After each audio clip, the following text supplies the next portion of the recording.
Hello everyone, good morning, नमस्कार, अस्सलाम वालेकुम। आज का ये वीडियो सफ़र में है और इस सिलसिले में है कि जब 10वीं के बाद और 12वीं के बाद स्टूडेंट्स को किसी चीज़ की तैयारी करते देखता हूँ, जेई मेंस की तैयारी या नीट की तैयारी, तो बहुत अफसोस होता है। अफसोस इस बात का होता है कि तैयारी वो छात्र करे जिन छात्रों के पास तैयारी के बाद पढ़ाई का पैसा है।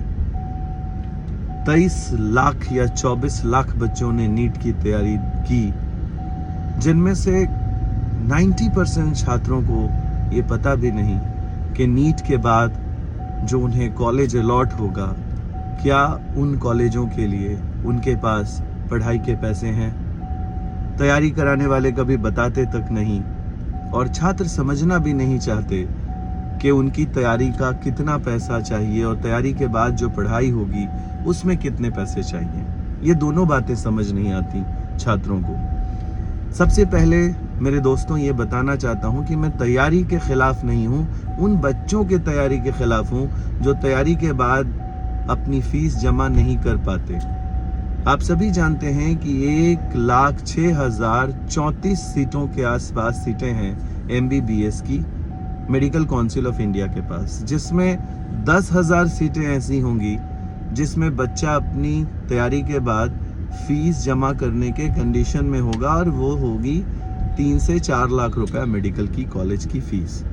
लेकिन उन 10,000 सीटों के बाद जो 90,000 के आसपास प्राइवेट मेडिकल कॉलेजेस हैं जो MCI से अप्रूव्ड हैं, और स्टेट मेडिकल कॉलेजेस हैं जो स्टेट गवर्नमेंट मेडिकल कॉलेजेस हैं, वो जो MCI से अप्रूव्ड हैं, उनकी फीस 10 लाख से 14 लाख रुपया पर ईयर है। मैंने तैयारी करने वाले छात्रों और अभिभावकों से जब बात की तो मुझे पता चला कि नीट की तैयारी कर रहे इन छात्रों के पास तो आय का जो स्रोत है वो 3 लाख से भी कम है, 2 लाख से भी कम है। फिर यही छात्र 40 लाख और 50 लाख की फीस कहाँ से देंगे। एक बात समझना ज़रूरी है बच्चों, कि ज़रूरी नहीं कि हम डॉक्टर बन के ही कुछ कर सकते हैं। ये हवा कोचिंग माफियाओं ने चलाई है और इसकी वजह से कोचिंग का बाज़ार बड़ा हो गया है। आज उसके शेयर्स बेचे जा रहे हैं और शेयर्स खरीदे जा रहे हैं। बच्चे और माता पिता इस बात को समझें कि मेडिकल करना है तो माँ और बाप दोनों बैठकर ये समझें कि 720 मार्क्स का ये जो पूरा एग्ज़ाम है, इसमें वो सभी माँ बाप फेल हैं जिनके बच्चे 126 मार्क्स लेकर आते हैं, वो भी डॉक्टर बनने के लायक हैं। 140 मार्क्स लेकर आते हैं, वो भी बच्चे डॉक्टर बनने के लायक हैं, लेकिन उनके माँ बाप फेल हुए हैं। बच्चा तो पास हो चुका है। अगर हम 122 और 126 मार्क्स के आसपास के कई मेडिकल सीटों की बात करें, जिसमें बच्चा अगर चाहे तो वो कोर्स कर सकता है मेडिकल के, लेकिन माँ बाप के पास उतनी फीस नहीं होती है। छात्रों को एक और बात समझाना चाहता हूँ कि आप अपने आप को फेल नहीं माने। 126 मार्क्स से लेकर के 510 मार्क्स तक अगर आपने लाए हैं तो आप पूरी तरह डॉक्टर बनने के लिए लायक हैं, पर आपके माता पिता फेल हैं। और हर साल कोचिंग के लोग, कोचिंग के वो घटिया माफिया जो 90% के तादाद में हैं, वो ये कहते हैं कि इस बार हो जाएगा इसलिए तैयारी करो। लेकिन नीट की तैयारी कर रहे सभी छात्रों को ये पता होना चाहिए कि हर साल कभी भी नहीं होगा 22 लाख बच्चों का नामांकन, कभी नहीं होगा 23 लाख बच्चों का नामांकन, क्योंकि 1,06,000 के आसपास सीटें हैं। उसके बाद आप समझना पड़ेगा आपको कि ये कोर्स पूरा पैसे वालों के लिए बना दिया गया है। आप अब बात करते हैं जेई मेंस की।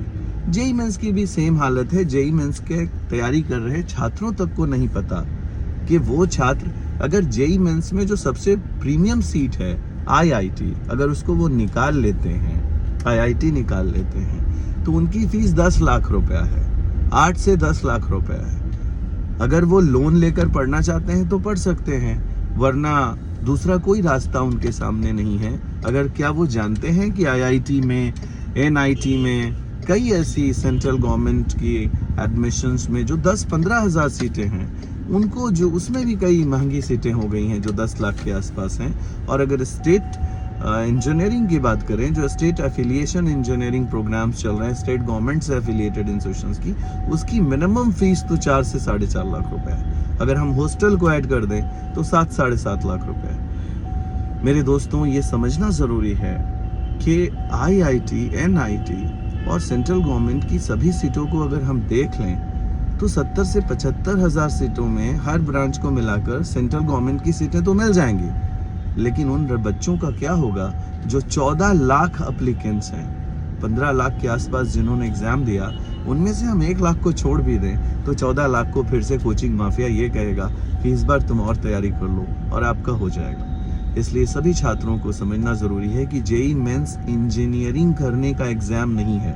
इंजीनियरिंग करने के लिए आप जेईई मेंस नहीं दे रहे हैं, सेंट्रल गवर्नमेंट से अप्रूव्ड इंस्टीट्यूशन में पढ़ाई करने के लिए आप जेईई दे रहे हैं। वरना दो ऑर्गेनाइजेशंस ऐसी हैं भारत में ही जो संविधान से पास हुई हैं, स्टेट गवर्नमेंट की सभी इंस्टीट्यूशंस में जेईई देना ज़रूरी नहीं है इंजीनियरिंग करने के लिए। जैसे में आर्यभट्ट यूनिवर्सिटी बिहार, अगर हम बात करें उत्तर प्रदेश टेक्निकल यूनिवर्सिटी जिसका नाम अब AKTU है, हम अगर बात करें राजस्थान टेक्निकल यूनिवर्सिटी, अगर हम बात करें अन्ना यूनिवर्सिटी, अगर हम बात करें विश्वरैया टेक्निकल यूनिवर्सिटी, क्या इन सभी यूनिवर्सिटीज़ में जेईई की कोई भी आवश्यकता है? जेईई देने की कोई आवश्यकता है नहीं।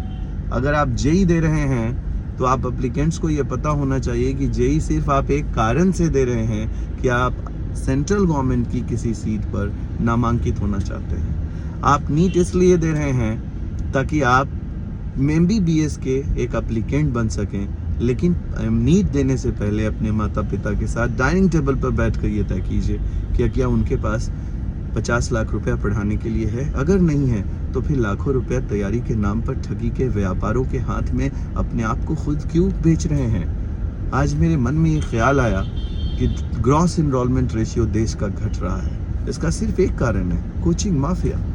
मैं बिहार के के पाठक जी जिन्होंने बहुत बड़ा क़दम उठाया है कोचिंगों के ख़िलाफ़, मैं उनका बहुत शुक्रगुजार हूँ, धन्यवाद देना चाहता हूँ। बिहार के ऐसे एक ज़बरदस्त सोच की जिसने कोटा और कानपुर और पटना को डिफरेंस में बदला है, एक डिफरेंस पैदा किया है। कोटा में लोग आत्महत्या कर रहे हैं, पटना कोचिंगों का बाज़ार बना हुआ है, कानपुर कोचिंगों का बाज़ार बना हुआ है। देश के दूसरे हिस्सों में कोचिंग इतने बड़े हावी हो चुके हैं कि स्कूल्स बंद हो रहे हैं। कोचिंग से मेरी अपील है उन सभी कोचिंग के माफियाओं से, क्या कहूँ मैं, लेकिन उन 10% जो कोचिंग के अच्छे लोग हैं उनसे मैं अपील कर रहा हूँ कि यार ड्रॉप केस को मत होने दीजिए। आप उन्हीं कैंडिडेट को तैयारी कराइए दूसरी बार जो उसके लायक हैं, जो अपने माता पिता से ये डिस्कस कर चुके हैं कि वो पढ़ सकते हैं और वो फीस को जानते हैं। एडमिशन की प्रक्रिया में शामिल होने से पहले, जेईई की तैयारी के एडमिशन की प्रक्रिया में शामिल होने से पहले उनको बताइए कि वो जेईई क्यों दे रहे हैं। नीट की प्रक्रिया में शामिल होने से पहले उनसे पूछिए कि क्या उनके माता पिता उनको डॉक्टर बनाने में सक्षम है। ये वीडियो बहुत इम्पोर्टेंट है दोस्तों, हर उन छात्रों को बचाने के लिए जो खेत और खलिहान बेचकर, गांव छोड़कर, बढ़िया बिस्तर के साथ सामान अपना पैक करके शहरों की तरफ रुख कर रहे हैं। प्रचारों के कारण एक सपना दिखाकर उनसे ठगी की जा रही है। प्लीज़ मैं आह्वान कर रहा हूं सभी छात्रों को कि देश का कोई भी बच्चा इंजीनियर बनना चाहता है, उसे कोई जेईई देने की ज़रूरत नहीं है। आइए ना, हम इंजीनियर बने। आप इंजीनियर बनना चाहते हैं या IITian बनना चाहते हैं? क्या कलाम साहब IITian थे या इंजीनियर थे? क्या कलाम साहब एक सफल इंजीनियर नहीं है स्टेट गवर्नमेंट से एफिलिएटेड इंस्टीट्यूशन से पढ़कर? क्या आप इंजीनियर बनना चाहते हैं तो आपको जेईई देने की कोई ज़रूरत नहीं है। अगर आप सेंट्रल गवर्नमेंट से इंजीनियर बनना चाहते हैं तो आपको जेईई देना पड़ेगा। आइए देश को मिलकर शिक्षित बनाएं। ग्रॉस इनरोलमेंट रेशियो जो लगातार घटता जा रहा है कुछ सालों से, उसे बचाएं। इस वीडियो को हर माँ बाप तक पहुँचाएँ। Thank you so much. मेरा नाम अवैस अंबर है। आप हमारे वीडियो से जुड़कर कई ऐसी चर्चाओं पे बात कर सकते हैं। शिक्षा के मिशन संकल्प को ज्वाइन कीजिए और हमारे साथ मिलकर देश को सुंदर और एक एजुकेटेड देश बनाने में हमारी मदद कीजिए। Thank you so much.